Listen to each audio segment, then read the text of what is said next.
Hoy vamos a estudiar el libro de Hechos, regresando al tema am, de el libro de Hechos, capítulo 24, Acts 24, donde nosotros encontramos a Pablo encarcelado y él lo llevó al palacio en Cesarea, donde está sentado como gobernador, el gobernador Félix.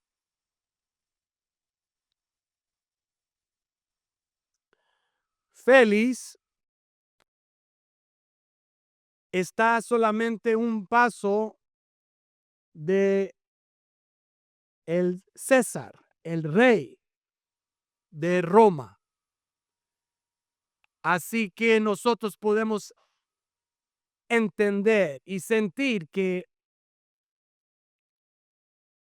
la profecía sobre el apóstol Pablo, cuando él se convirtió a cristianismo en Hechos 9, que él iba a parar y proclamar, es decir, predicar quién es Cristo en frente de reyes. Entonces, entendiendo la palabra de Dios y la historia de los hechos de los apóstoles, o se puede decir los hechos del Espíritu Santo a través de la iglesia primitiva. El escritor, el evangelista Lucas, nos explica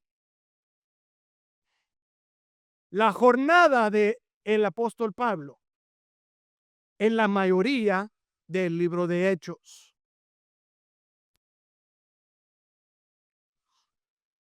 Nosotros ya sabemos que Pablo dijo, no solamente estoy listo para ser encarcelado y golpeado por Cristo, pero yo estoy listo morir por la causa de Cristo. Y eso nos puede afectar a nosotros,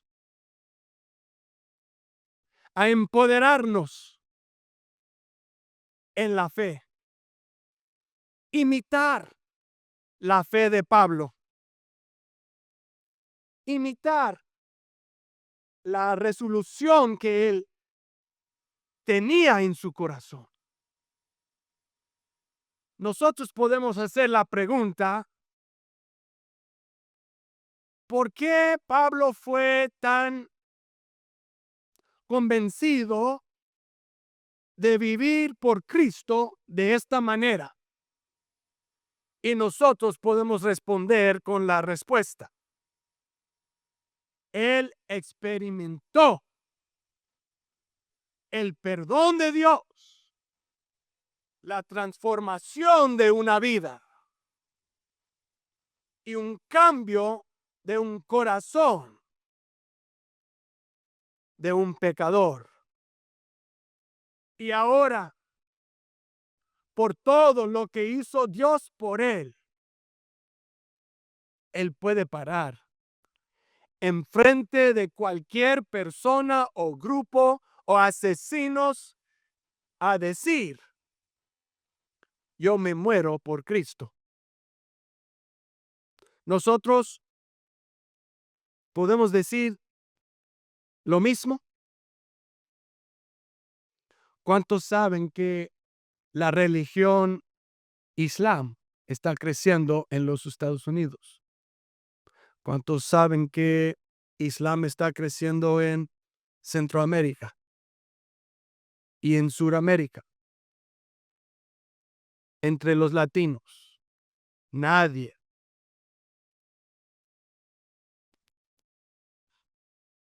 Creyeron que esto era posible. Pero la religión islam es una de las religiones que está creciendo lo más rápido en todo el mundo. ¿Cuántos sabían esto? Aquí en los Estados Unidos parece que no nos afecta mucho, pero en lugares como Asia, África, se están matando a los cristianos.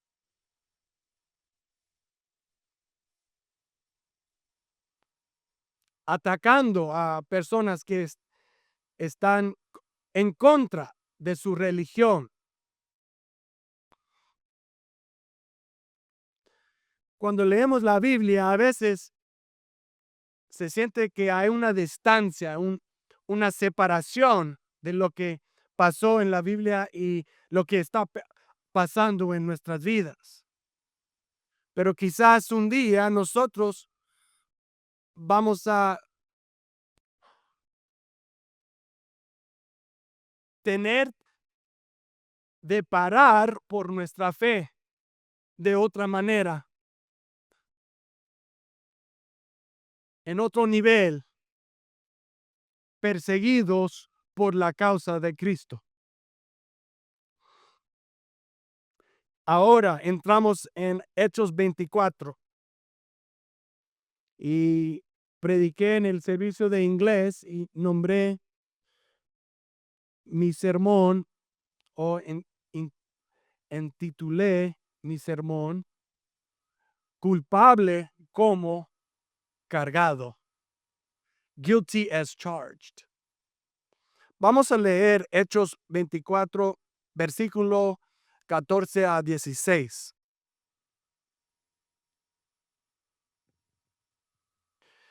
Dice la palabra de Dios. Sin embargo, esto sí confieso que adoro al Dios de nuestros antepasados, siguiendo este camino que mis acusadores llaman secta, pues estoy de acuerdo con todo lo que enseña la ley y creo lo que está escrito en los profetas. Tengo en Dios la misma esperanza que estos hombres profesan, de que habrá una resurrección de los justos y de los injustos. En todo esto procuro conservar siempre limpia mi conciencia delante de Dios y de los hombres. Oremos. Dios Altísimo, estamos aquí en el templo, congregados por su palabra. Ayúdanos, Señor, a entender tu palabra. Abre nuestra mente, Señor, nuestros corazones y nuestros ojos espirituales para ver tus maravillas. Ayúdanos, Señor, vivir de una vida donde el mundo nos puede acusar que somos cristianos. Todo lo pedimos, Señor, en tu nombre precioso, el nombre más grande que cualquier nombre, Jesús. Amén y amén. Un aplauso para el Señor esta mañana.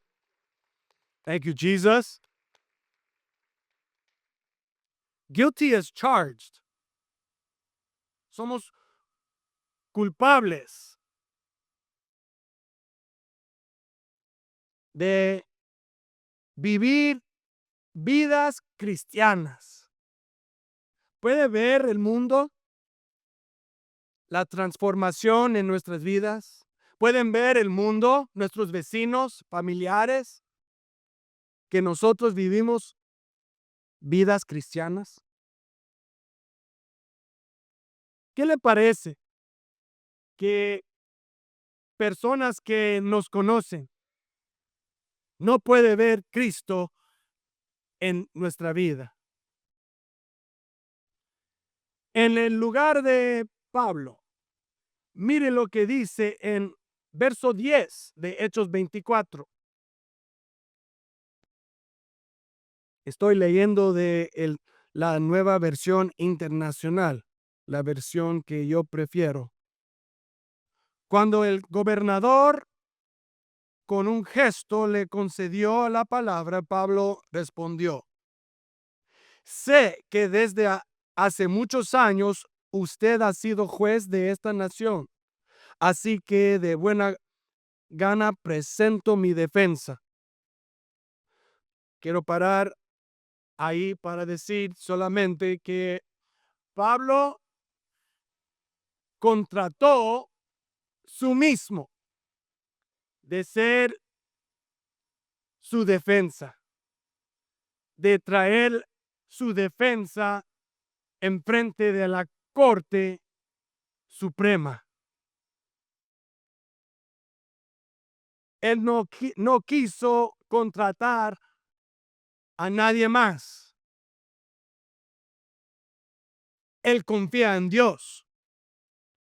Él confía en el Espíritu Santo de ayudarlo y dárselo las palabras de Dios para defender su caso.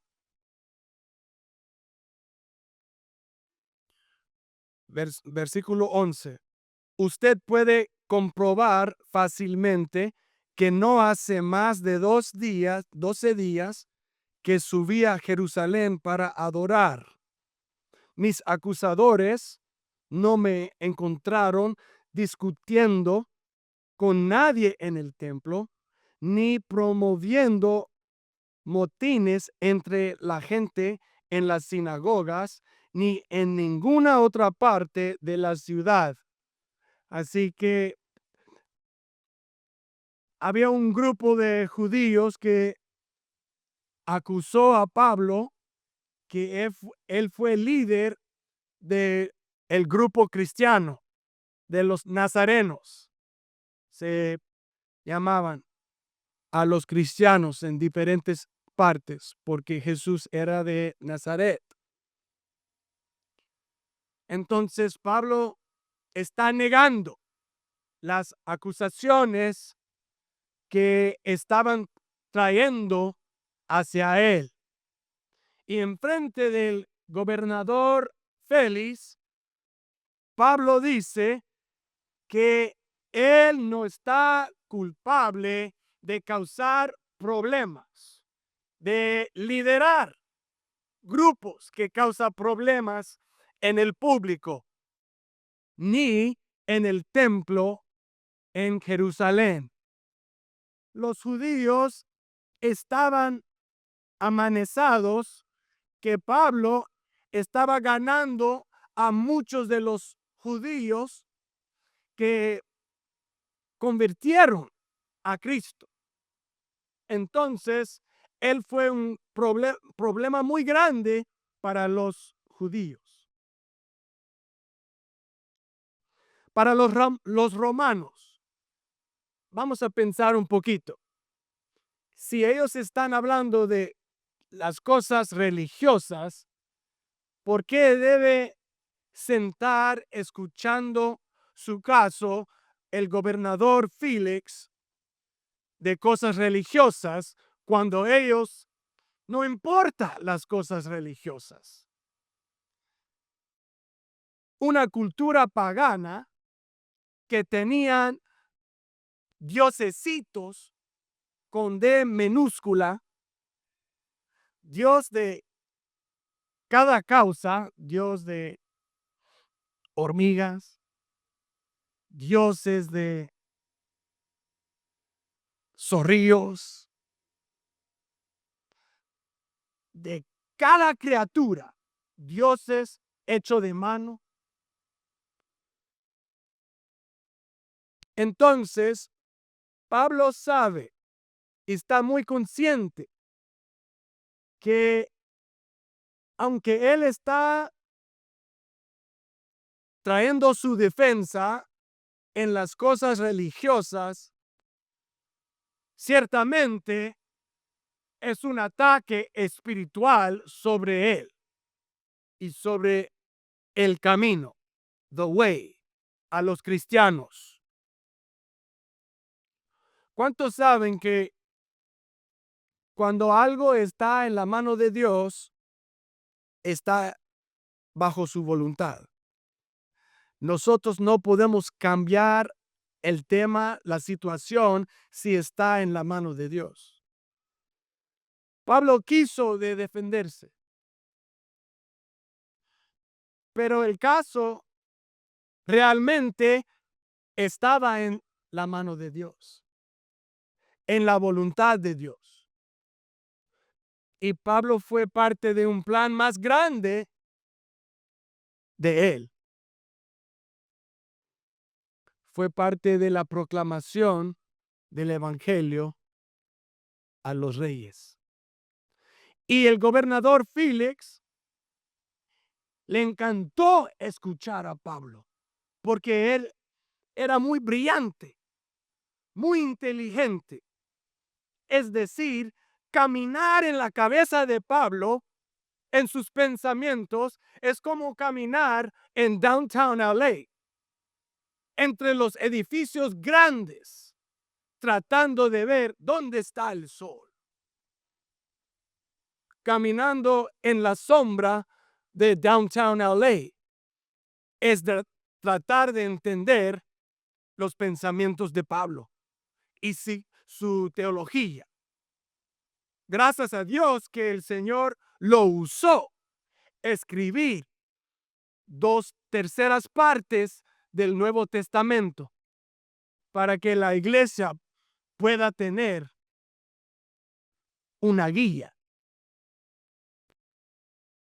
para la iglesia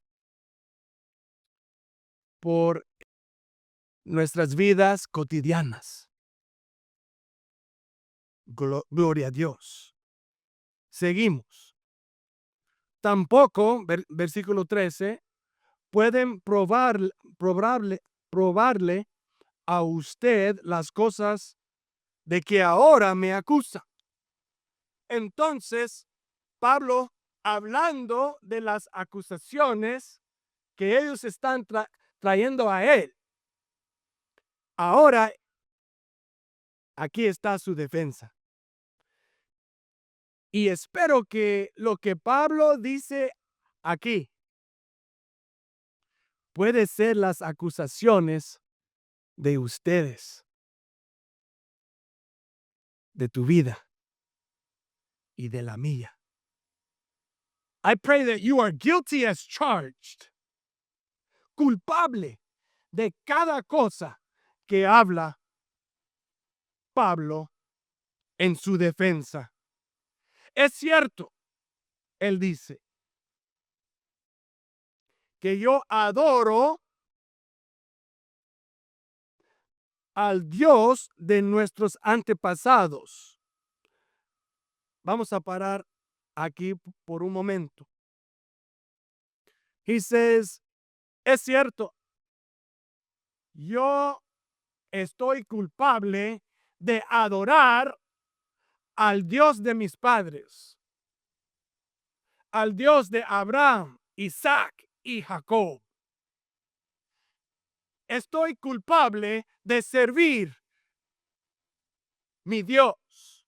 Estoy culpable de adorar a Él, de cantar a Él. Estoy culpable de servir a mis hermanos y mis hermanas. Estoy culpable de diezmar. Estoy culpable de obedecer la palabra de Dios. Estoy culpable de tratar a mis vecinos con el amor de Cristo. Estoy culpable. Es cierto. Si hay acusación para los cristianos. Esperamos que sea de esta categoría, de esta clasificación, de adorar a Dios, de venir al templo a adorar, estudiar la palabra de Dios, perdonar a otros. Es parte de adorar, no solamente cantar. Cantar sí es adorar, es la adoración y la alabanza, pero solamente es parte de alabar, de adorar a Dios. Yo crecí en una familia cristiana donde fue como un legado de aprender de mi papá y mi mamá, de mis tías, de mis abuelos, cómo adorar al Señor con toda la vida. Y si ustedes de mi generación o de la generación próxima y hemos pensado que ¿por qué quiero adorar al Señor si yo veo esto o esta en la vida de mis padres o mis ante, ¿cómo se dice? Antepasados? Es decir esto, nadie es perfecto, pero las cosas buenas y de Dios debemos preservar, debemos agarrar, debemos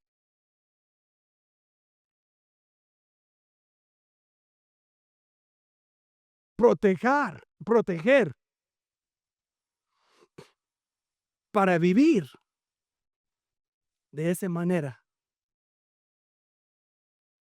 Porque el legado de la fe puede llegar a cada generación. Pablo está hablando de el legado de sus padres, pero no solamente de sus padres judíos, pero también a los que siguen en el camino de Jesucristo. Dice aquí, esto sí confieso que adoro al Dios de nuestros antepasados siguiendo este camino, the way, que mis acusadores llaman secta. Entonces, sí estoy culpable de vivir en, de una vida que está en camino hacia Cristo. Gloria a Dios que Pablo puede decir esto. Él dice que su conciencia está limpia y pura ante Dios. Todo esto podemos ver, no era fácil para Pablo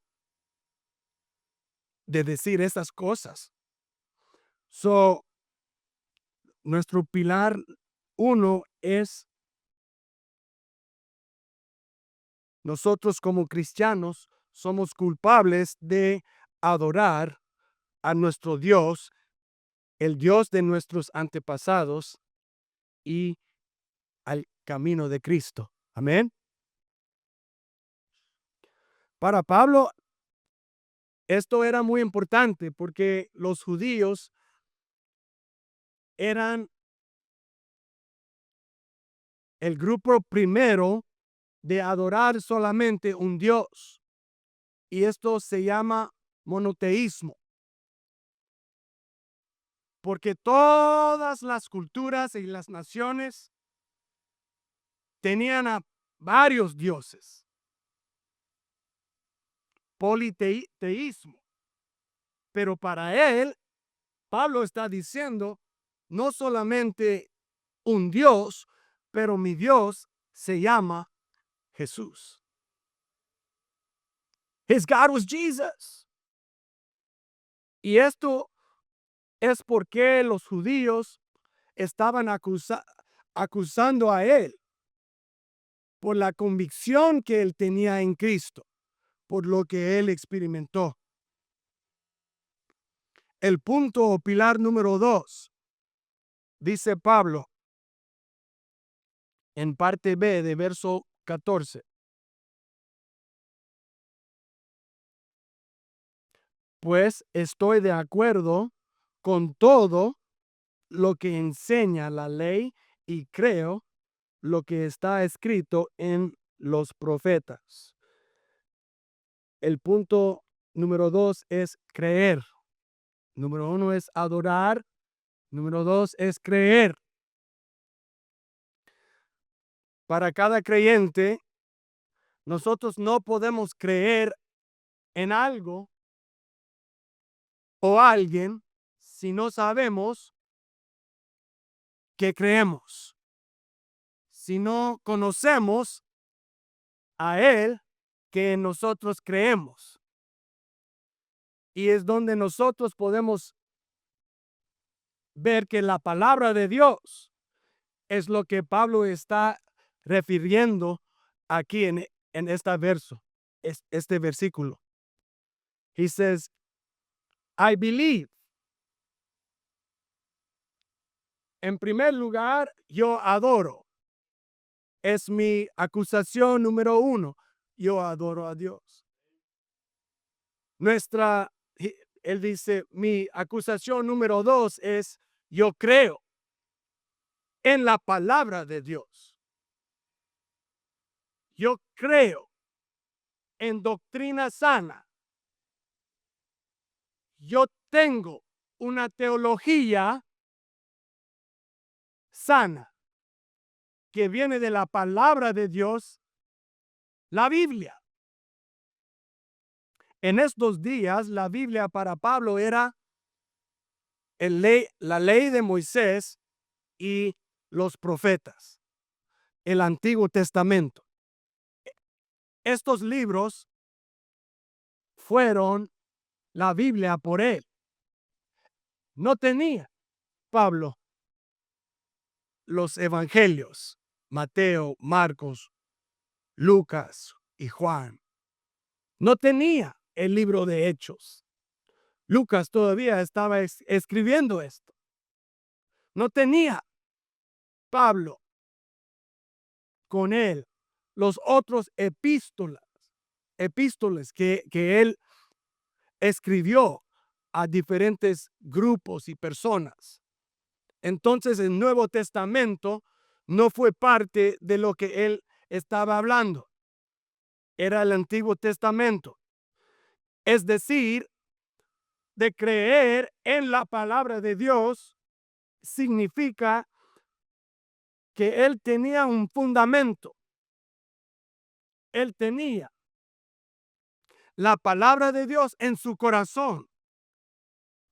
Para nosotros, en el año 2025, perteneciendo a las asambleas de Dios, nosotros tenemos los pilares de las asambleas de Dios. The creed or la doctrina fundamentales de las asambleas de Dios. Y los 16 doctrinas que nosotros tenemos no son todo de lo que nosotros ponemos nuestra fe. Nosotros creemos en toda la Biblia. Nosotros tenemos la Biblia y la regla de la Biblia, de Génesis a Apocalipsis, como la regla y la ley para nosotros. Entonces, la palabra de Dios para nosotros es mucho más grande y nosotros ahora tenemos más acceso a la palabra de Dios. Pero el significado de lo que Pablo está diciendo aquí es esto. Para él, la palabra de Dios aumenta a su fe. La palabra de Dios que él cree es sabiduría para él. La palabra de Dios para Pablo es para ayudarle en ser un discípulo de Cristo. La palabra de Dios es lo que nos trae la bendición de los cielos. La palabra de Dios. Si nosotros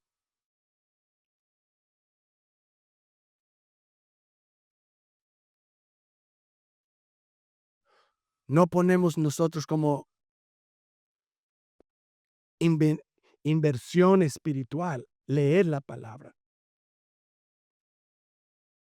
durar tiempo en la palabra, estudiando la palabra de Dios, no vamos a entender ni saber lo que dice el Espíritu de Dios en su palabra.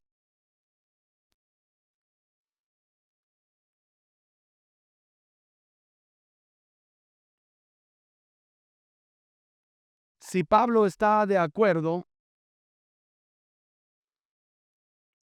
de la palabra de Dios, significa que él tiene un fundamento, un base de donde él puede vivir, creer y un día morir. El punto número 3 para Pablo es esto: esperanza. Mire lo que dice en versículo 15. Tengo en Dios la misma esperanza que estos hombres profesan, de que habrá una resurrección de los justos y de los injustos.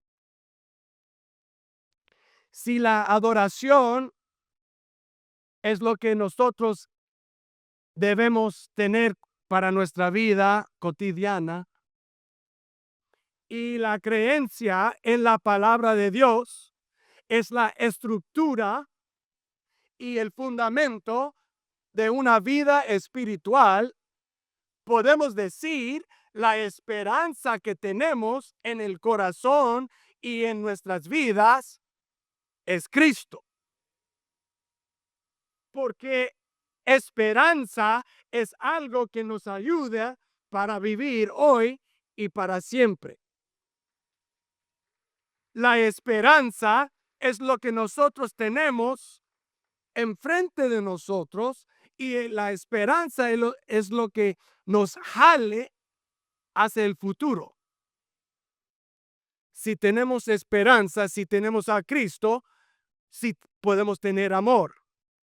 Si tenemos esperanza en Cristo y no en nosotros, podemos perdonar a otros.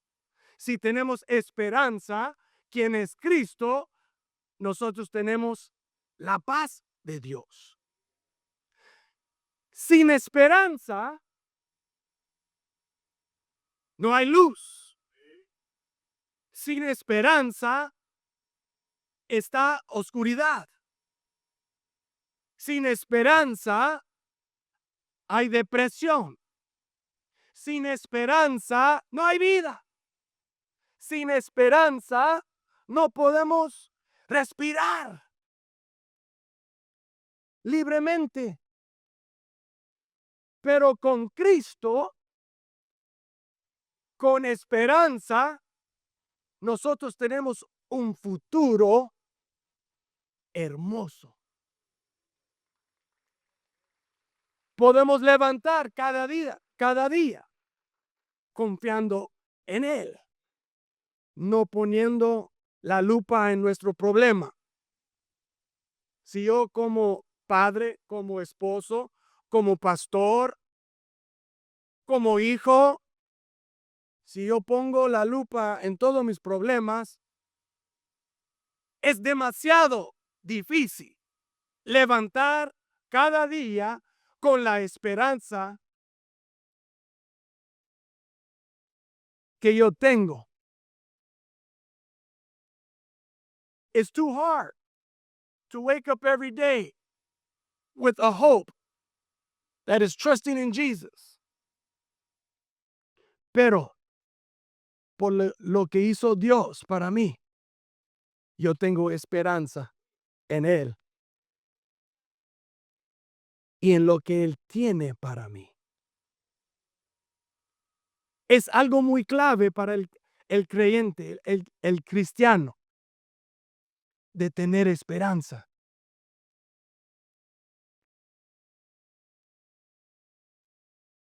Nuestra esperanza es en el regreso de Cristo. Un día Él va a regresar por su iglesia. Él va a regresar por nosotros. Dice en Apocalipsis 19, versos 11 a 21, que Cristo vendrá con juicio. Cristo regresará con su pueblo. Y Cristo regresará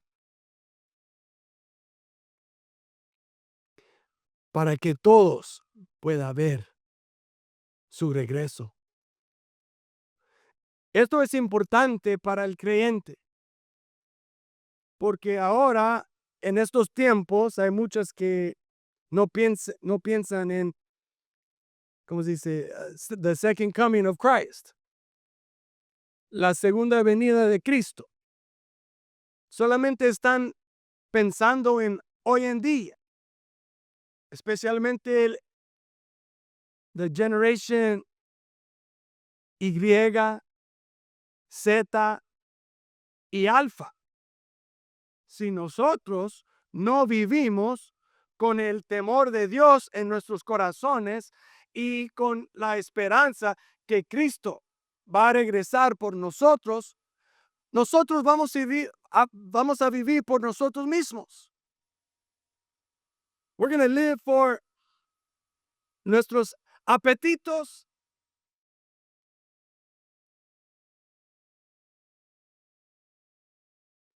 We're going to live for nuestros deseos y placeres nuestros. Porque si no creemos en el juicio de Dios, en el día de juicio, there's not, ¿cómo se dice?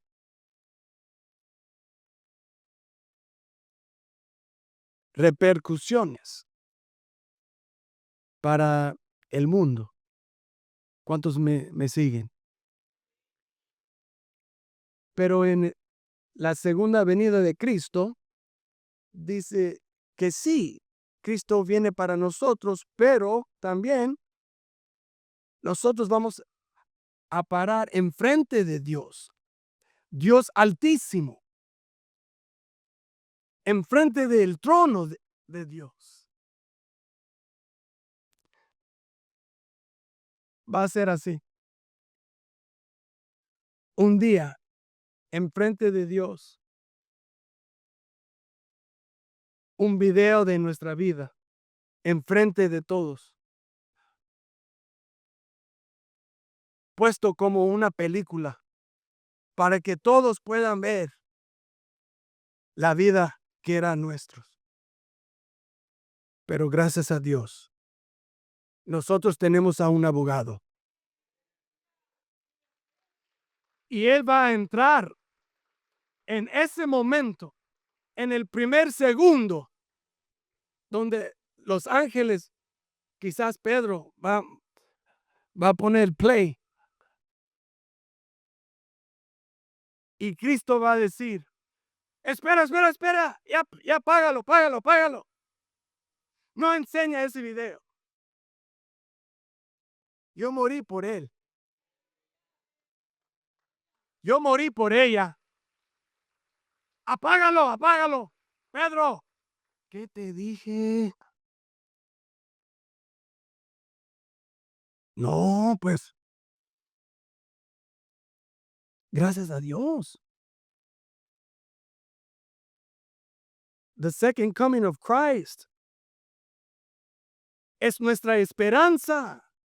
No solamente que Él nos va a salvar, pero también, ¿cómo puedo decir? Porque hay un juicio también. La justicia de Dios habla de lo que nosotros realmente merecemos por nuestros pecados. Y si no tenemos a ese temor o conocimiento que vamos a parar frente de Dios, we're going to live however we want.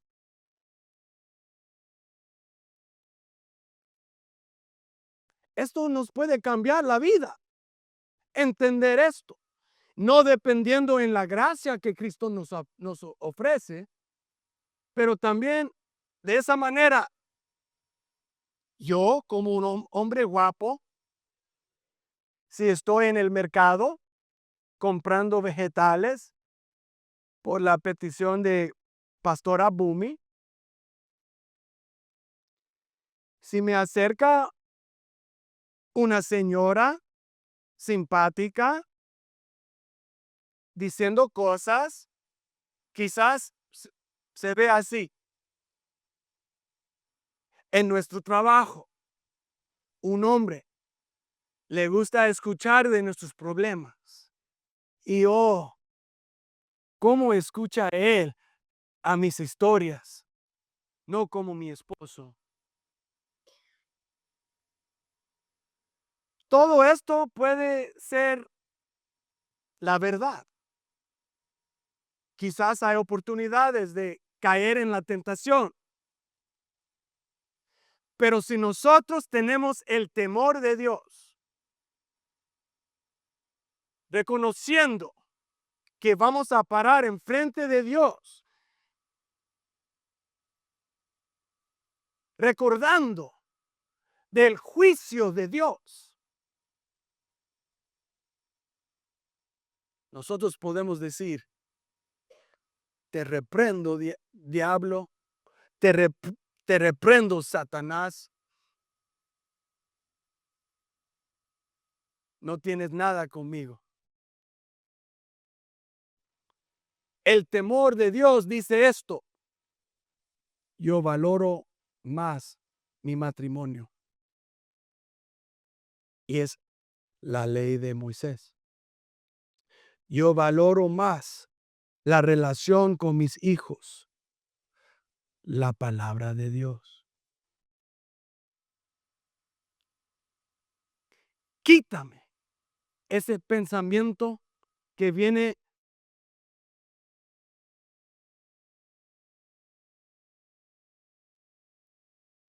del diablo.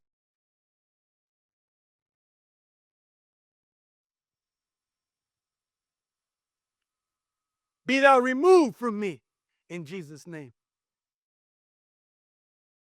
Porque hay temor de Dios.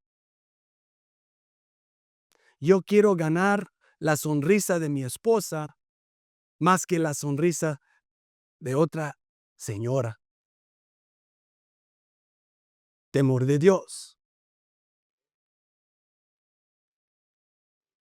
Yo quiero ganar el corazón y yo quiero preservar la salvación de mis hijos. Los tres. Eliseo, Judá y Lolita.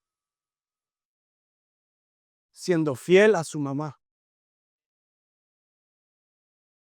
Siendo fiel a ellos.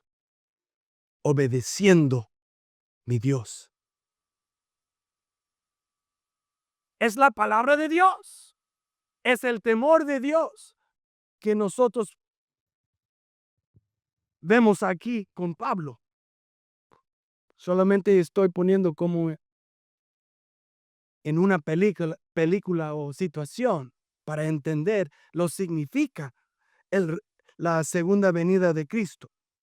También, mire lo que dice en Hechos 1:11, varones galileos, ¿Por qué estáis mirando al cielo? Este mismo Jesús que ha sido tomado de vosotros al cielo, así vendrá como le habéis visto ir al cielo. He's going to come again the way you saw him leave. What a beautiful thing. Es algo hermosa de pensar de esto. También mira lo que dice aquí también. Pablo dice, él tiene la esperanza en la resurrección de Cristo. Y también quiere decir la resurrección de la iglesia. Amén. De los creyentes que están durmiendo en Cristo. Miren lo que dice en Isaías 9, 6 al 7. El gobierno estará sobre su hombro y se llamará su nombre admirable, consejero, Dios fuerte, Padre eterno, príncipe de paz. Lo dilatado de su imperio y la paz no tendrán límite sobre el trono de David y sobre su reino, disponiéndolo y confirmándolo en juicio y en justicia desde ahora y para siempre. Dice Isaías aquí para Pablo que el gobierno, que Cristo es rey, es más grande que el gobierno de Félix, que el gobierno de César, de los romanos. Pablo habla de las cosas más profundas de la vida. También dice en Judas, versos 14 al 15, he aquí, vino el Señor con sus santas decenas de millares para hacer juicio contra todos y dejar convictos a todos los impíos de todas sus obras impías que han hecho impiamente y de todas las cosas duras que los pecadores impíos han hablado contra él. This is some hard stuff, but it's true. Y es la palabra de Dios, amén. Finalmente, en Colosenses 3:4, cuando Cristo, nuestra vida, se manifieste, entonces vosotros también seréis manifestados con Él en la gloria. Así que nosotros creímos en la segunda venida de Cristo. Nosotros tenemos la esperanza que está puesto en Cristo. Y finalmente, uno de mis favoritos puntos de Pablo en versículo 16, mire lo que dice. En todo esto, procuro conservar siempre limpia mi conciencia delante de Dios y de los hombres. Dice Pablo que él procura. La palabra griego asco significa esto. Yo practico. Yo entreno. Yo procuro. Para Pablo es esto. Yo caigo y me levanto. Yo caigo y me levanto otra vez. Yo caigo y me levanto otra vez. En la vida de la cristiana, siempre debemos parar después de caer. Paul says, I strive yo trato, yo practico. La fe es como práctica, ¿no? Siempre debemos hacerlo otra vez. Si estamos batallando, todavía vamos a intentarlo. Vamos a practicar otra vez. Si caímos, nos levantamos. Porque Cristo murió por nuestros pecados.